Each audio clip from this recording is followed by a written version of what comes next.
नमस्कार, मैं संतोष शर्मा और आप सभी देख रहे ऑटोबायोग्राफी यानी मेरी जीवनी। मैं एक नास्तिक हूँ, तर्कवादी हूँ, युक्तिवादी हूँ और रेशनलिस्ट हूँ। मेरे दृष्टिकोण में, मेरे तर्क की कसौटी पे ईश्वर का कहीं कोई अस्तित्व नहीं है। यह एक अफवाह है, अंधविश्वास है, इससे ज्यादा कुछ नहीं।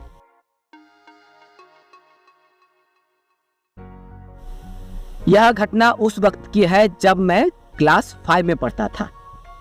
मेरे गांव में एक मूर्तिकार परिवार रहा करते थे, गांधी पाल, जो हर साल तरह तरह के हिंदू देवी देवताओं की मूर्तियां बनाया करता था। घास फूस बिचाली लकड़ी देकर तरह तरह के भव्य मूर्तियां बनाया करता था और लोग उन मूर्तियों को खरीदकर अपने घर ले जाते थे, पूजा पाठ करते थे। उस वक्त मैं अपने दोस्त संदीप सरदार के साथ खेल खेल में उस मूर्तिकार के यहाँ जाता था। मूर्तिकार किस तरह से घास फूस मिट्टी बिचाली देकर किस तरह से मूर्तियां बनाया करता था, मैं भी देखता था और मूर्तिकार की देखा देखी मैं भी मिट्टी से रंग देकर छोटे छोटे आकृति बनाता था, मूर्तियां बनाने की कोशिश करता था। और इसी तरह से मैंने एक मूर्ति बनाई जिस पे काला रंग पोतकर उसके आँख बनाए, मुंह बनाए और उस मूर्ति को मैंने घर लेके आ गया। घर में घास फूस फूल पौधे देकर उसके पूजा खेल खेला। बचपन में हमें पता नहीं था कि पूजा किसे कहते हैं, मूर्ति पूजा किस तरह से की जाती है, लेकिन हम बच्चे पूजा के नाम पर घास फूस देकर वह उस मूर्ति का पूजा किया जो मूर्ति हमने खेल खेल में मूर्तिकार के वहाँ बनाया था। तो घर वाले ने देखा, वाह, इतनी कम उम्र में बच्चे कितने धार्मिक है, इनके मन में भगवान के प्रति आस्था है, और कहने लगे कि तुमने जो मूर्तियां बनाई है यह मूर्ति देवी माँ की है, देवी माँ काली माता की मूर्ति है। घर वाले काफी प्रसन्न हो गए, खुश हो गए कि बचपन से ही हमारे मन में, हमारे बाल मन में काली माता के प्रति भक्ति जगी है और इसकी पूजा बहुत कठिन होती है।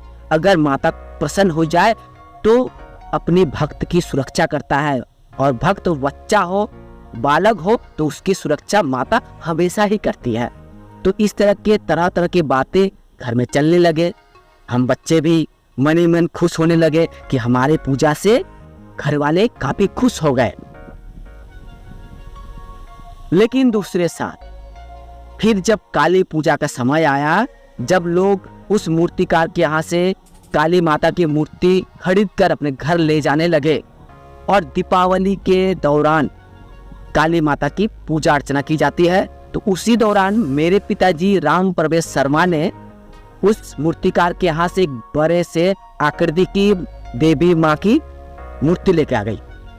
काला रंग भव्य देखने में काली माता की मूर्ति घर पे लाया गया और पूजा के लिए एक पंडित को बुलाया गया। घर में धूमधाम से काली माता की पूजा अर्चना की गई और प्रसाद बांटे गए, तो आसपास के गांव के लोग भी प्रसाद लेने पहुंच गए। लेकिन यह पूजा देखने के बाद हमारे मन में खुशी नहीं, उल्टा नाराजगी थी। हम सोचने लगे कि जो पूजा पाठ हमने शुरू की उसमें बड़े लोग क्यों आ गए, बड़े लोग आकर यह मूर्ति लाकर पूजा पाठ क्यों शुरू कर दिए। हम बच्चे पूजा पाठ कर रहे थे, मन हुआ तो करेंगे, नहीं होगा तो नहीं करेंगे। लेकिन मेरे पिताजी ने जो किया, मूर्ति लाकर जो पूजा पाठ शुरू की, उससे हम नाराज हो गए। तीसरे साल जब दीपावली और काली पूजा का समय आया तो दादी दुखनी शर्मा ने पूछा कि संतोष, इस बार तो पूजा करेगा?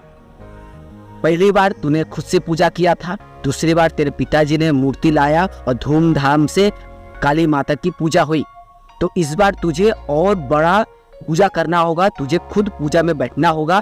पुजारी आएंगे और गांव वाले भी आएंगे, धूमधाम से हम 4 दिन पूजा रखेंगे, पूरे गांव को भोज खिलाएंगे, माता प्रसन्न होगी तो हमारे परिवार में सुख शांति धन दौलत आएगा।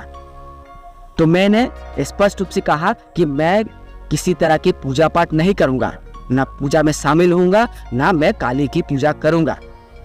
इतना सुनने के बाद दादी नाराज हो गई और कहने लगा, क्या पूजा पाठ कोई मजाक है? जब मन शुरू करो, जब मन बंद कर दो। जब पता ही था कि तुम्हें पूजा नहीं करना है तो पूजा क्यों शुरू किया? जब तुम्हें पूजा नहीं करना था काली माता की तो क्यों मूर्ति बनाकर घर में लाया और पूजा शुरू की? और अब जब पूजा शुरू हो गया है तो अब नियमित रूप से काली माता की पूजा होगी और हम घर में एक मंदिर भी बनवाएंगे जहां हम काली माता के मंदिर का स्थापना करके भव्य रूप से पूजा पाठ करेंगे।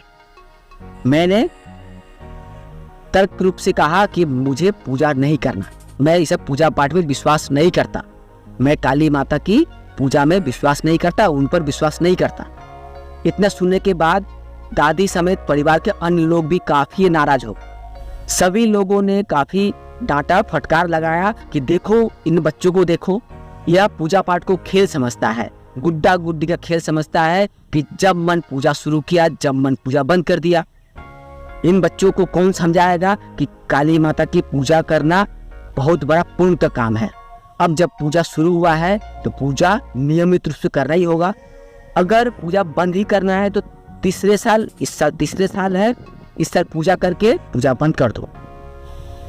अब अगर तुम्हें पूजा नहीं करना है तो एक काम करो, यह तीसरा साल है, तीसरे साल देवी माँ की पूजा कर लो और हम मूर्ति को विसर्जन कर देंगे और माता से माफी मांग लेंगे कि हम आपकी पूजा नहीं कर पाएंगे, हमारे में शक्ति नहीं है। लेकिन मैंने कहा तीसरे साल हो या अगले साल हो, हम अब कभी देवी माँ की पूजा नहीं करेंगे। हमने जो बचपन में खेल खेल में मूर्ति बनाई, गुड्डा गुड्डी बनाई और उसे खेल खेल में घास फूस से पूजा किया, उसमें आप बड़े लोग क्यों आ गए? हमारा मन था हम कुछ भी करें, बच्चे खेलते हैं, अब उस खेल को आप यदि पूजा पाठ में लगा देंगे तो मुझे पसंद नहीं और हम पूजा नहीं करेंगे, पूजा नहीं होगा। तो घर में काफी अशांति हुआ, सभी लोग नाराज हो गए और नाराजगी का फल यह निकला कि घर में पूजा नहीं हुआ, काली माता की पूजा नहीं हुई, कोई मूर्ति भी नहीं मंगवाया गया।